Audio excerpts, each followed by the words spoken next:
গত শুক্রবার বেলা 2:30টার দিকে বিজয়নগর এলাকায় জুলাই যোদ্ধা ও ইনকিলাব মঞ্চের নেতা ওসমান হাদিকে প্রকাশ্যে গুলি করা হয়। বিজয়নগরের কোনো এক মসজিদে জুম্মার নামাজ শেষে হাদি একটি অটোরিকশা করে আসতেছিল। এ সময় দুইজন বাইক যোগে তার রিকশার গতিরোধ করার চেষ্টা করে, বাট তাকে থামাতে না পেরে চলন্ত বাইক থেকে তার উপর গুলি চালায়। গুলি ওসমান হাদির কানের কাছ দিয়ে মস্তিষ্কে আঘাত হানে। এরপর তাকে সেই রিকশা যোগেই দ্রুততার সাথে নেওয়া হয় ঢাকা মেডিকেলে। জরুরি বিভাগে তার মাথা সিটি স্ক্যানের পর ঘটনা গুরুতর দেখে সেখানেই শুরু হয় অপারেশন। তার অবস্থা এতটাই খারাপ ছিল যে সে নিজে থেকে নিঃশ্বাসও নিতে পারছিল না। একজন জুলাই যোদ্ধার উপর এমন হামলায় সারা দেশবাসী উত্তাল হয়ে পড়ে। তৎক্ষণাৎ শুরু হয় সারা দেশে আন্দোলন। প্রতিটি ক্যাম্পাসে হামলার নিন্দা জানিয়ে করা হয় সমাবেশ। এ সময় তাকে দেখতে ঢাকা মেডিকেলে যায় বিএনপি নেতা মির্জা আব্বাস ও জামাতের আমির ডক্টর শফিকুল ইসলাম। একজন জুলাই যোদ্ধার উপর এমন নেককার হামলায় শঙ্কা জানিয়েছে অনেকেই। এ নিয়ে ফেসবুক বার্তায় ইজানুর রহমান আজহারি সাহেব জানায়, রক্তাক্ত জুলাই পরবর্তী বাংলাদেশে খোদ জুলাই সৈনিক গুলিবিদ্ধ। জুলাই সৈনিকদের নিরাপত্তা কোথায়? আমরা এমন আগ্রাসী ও রক্তাক্ত রাজনীতি চাই না। দেশের প্রখ্যাত শায়েখ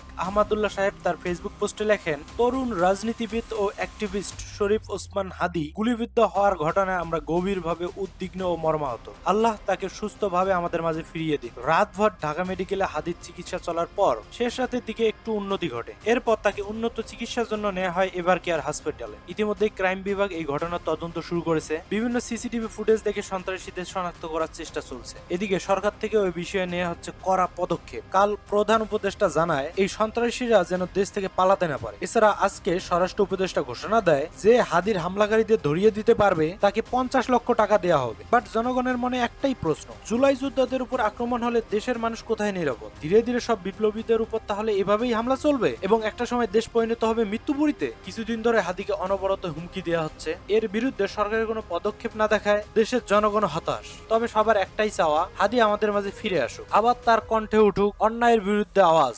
বাংলা ব্লিসের পক্ষ থেকে হাদির সুস্থতা কামনা করছি। শত্রুর সাথে গলাগলি, ভাই মৃত্যুর সাথে পাঞ্জা। আমি উন্মাদ, আমি ঝঞ্ঝা, আমি ভীতিয়ে ধরিত্রীর বলবীর চির উন্নত মানুষের।